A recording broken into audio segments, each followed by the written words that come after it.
So এদিকে horizontal অ্যাক্সিসে yield আর ভার্টিক্যাল অ্যাক্সিসে price, and this is current yield curve বিভিন্ন ম্যাচুরিটিতে। ধরেন this is 1 year, 2, 3, 4 so on।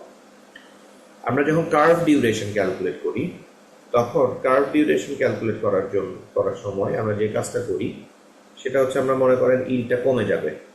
So ইলটা যদি কমে যায় তাহলে আমরা মনে করছি যে ইলটা এরকমভাবে কমবে, মানে প্রত্যেকটা ম্যাচুরিটিতে সেম পরিমাণ ইলটা কমবে।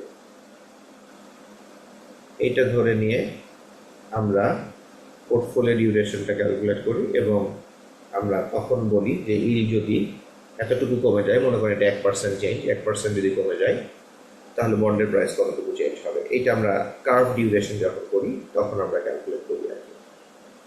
এখন সবসময় তো ইল্ডের যে চেঞ্জ হবে, মনে করেন ইল্ড কমে গেল, প্রত্যেকটা ম্যাচুরিটিতে সমান পরিমাণ কমে যাবে এটা তো হবে না। সো ধরেন মনে করেন এরকম হলো যে আপনার ইলটা চেঞ্জ হলো কিন্তু এরকম চেঞ্জ হলো।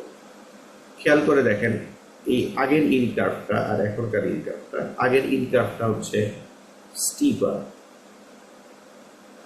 আর কারেন্ট যে ইল কার্ভটা সেটা হচ্ছে ফ্ল্যাটার।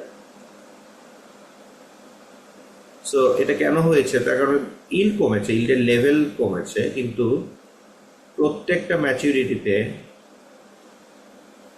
সমান পরিমাণ কমে নেই। এই লং ম্যাচুরিটিতে বেশি কমেছে আর শর্ট ম্যাচুরিটিতে কম কমেছে। এখন মনে করেন এই লং ম্যাচুরিটিটা হচ্ছে 15 বছর, ঠিক আছে, then you have 10 years, then you have 5 years এরকম।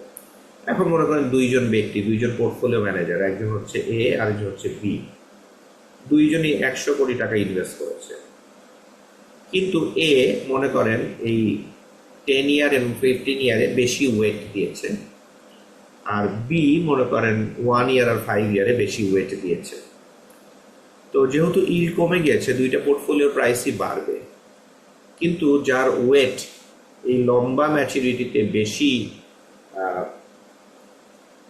ওয়েট দিয়েছে তো তার ক্ষেত্রে কি হবে, লং ম্যাচুরিটিতে এমনিতে ডিউরেশন বেশি, ম্যাচুরিটি যত হায়ার ডিউরেশন তত বেশি।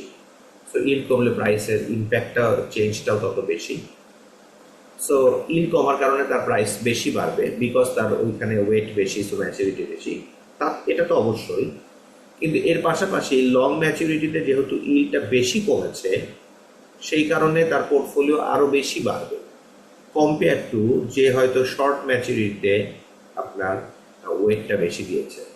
সো যেহেতু এখানে এ লং ম্যাচুরিটিতে বেশি ওয়েট দিয়েছে এবং লং ম্যাচুরিটির ইল্ড বেশি কমেছে, সেহেতু এর পোর্টফোলিওটা বির পোর্টফোলিওকে আউট পারফর্ম করবে ইভেন ইফ দুইজনারই পোর্টফোলিওর ওয়েটেড এভারেজ ডিউরেশনটা সেম। দুইজনের ওয়েটেড এভারেজ ডিউরেশন সেম হওয়ার পরেও A will outperform because A বেশি ওয়েট দিয়েছে লং ম্যাচুরিটিতে এবং লং ম্যাচুরিটির ওয়েটটা পোর্টফোলিও লং ম্যাচুরিটির ইন্টারেস্ট রেটটা বেশি কমেছে। তো এখন আপনি যদি মনে করেন যে ইল্ড কার্ভের চেঞ্জটা এরকমই হবে, স্টিপার থেকে ফ্ল্যাটার হয়ে যাবে এবং লেভেল চেঞ্জটা হবে ডাউনওয়ার্ড। সো লেভেল চেঞ্জটা ডাউনওয়ার্ড মানে ইল্ড কমে যাবে। সো ইল্ড কমে গেলে তো আপনি বন্ডে ওয়েট বেশি দিবেন, কারণ ইল্ড কমে গেলে বন্ডের প্রাইস বাড়ে। কিন্তু কোন ম্যাচুরিটিতে বেশি ওয়েট দিবেন সেটা যদি নন প্যারালাল শিফট হয় এবং এরকম শেপিং রিস্ক থাকে যে শেপটা এরকম হয়ে যায়, স্টিপার থেকে ফ্ল্যাটার হয়ে যায়, লম্বা ম্যাচুরিটি বেশি কমবে দেন শর্টার ম্যাচুরিটিতে, তাহলে অবশ্যই আমি আমার পোর্টফোলিওকে লং ম্যাচুরিটিতে ওভার ওয়েট করব। আর যদি এরকম হয় যে আপনি মনে করছেন যে না, ঠিক এই ঘটনাটা যদি উল্টা হয়ে যায়, ধরেন ফর এক্সাম্পল ইল্ড বেড়েছে কিন্তু লং ম্যাচুরিটিতে বেশি বেড়েছে আর শর্ট ম্যাচুরিটিতে কম বেড়েছে, সো ইল্ডটা বিকাম মোর স্টিপার, আরো স্টিপার হয়েছে। তো এরকম ক্ষেত্রে কিন্তু এ সিরিয়াসলি আন্ডার পারফর্ম করবে কম্পেয়ার টু বি, কারণ এর যেহেতু ওয়েট লং ম্যাচুরিটিতে বেশি, বির যেহেতু ওয়েট শর্ট ম্যাচুরিটিতে বেশি, সো বির দুইজনেরই পোর্টফোলিও কমে যাবে যেহেতু ইল্ড বেড়েছে, বন্ডের ভ্যালু কমে যাবে, কিন্তু এটা অনেক বেশি কমে যাবে কম্পেয়ার টু বি। তো এই ইল্ড কার্ভের শেপটা যদি চেঞ্জ হয়ে যায়, প্যারালাল শিফট না হয়ে এরকম যদি নন প্যারালাল শিফট হয়ে যায়, মূল কথা হচ্ছে বিভিন্ন ম্যাচুরিটিতে যদি একই পরিমাণ চেঞ্জ না হয়, তাহলে ধরেন আমার পোর্টফোলিওটাকে যদি আমি এইভাবে কনস্ট্রাক্ট করি যে লং ম্যাচুরিতে ওয়েট বেশি, শর্ট ম্যাচুরিতে ওয়েট কম, তাহলে আমার জন্য রেলেভেন্ট রিস্ক হচ্ছে লং ম্যাচুরিটি বন্ডের ইল্ড কতটুকু চেঞ্জ হচ্ছে দেন শর্ট ম্যাচুরিটি। তখন rather than looking at the curve duration এবং পোর্টফোলিওর ক্ষেত্রে যেটা weighted average of the individual curve duration, আমরা তখন দেখার চেষ্টা করব যে স্পেসিফিক কি ম্যাচুরিটি আমার জন্য হয়তো 10-15 এই ইল্ডগুলো বেশি ইম্পর্টেন্ট। তো ওই ম্যাচুরিটিতে ইল্ডটা বেড়ে গেলে আমার পোর্টফোলিও কতটা কমবে অথবা কমে গেলে কতটা বাড়বে। সো আমার কি ম্যাচুরিটি হচ্ছে যেখানে ওয়েট বেশি।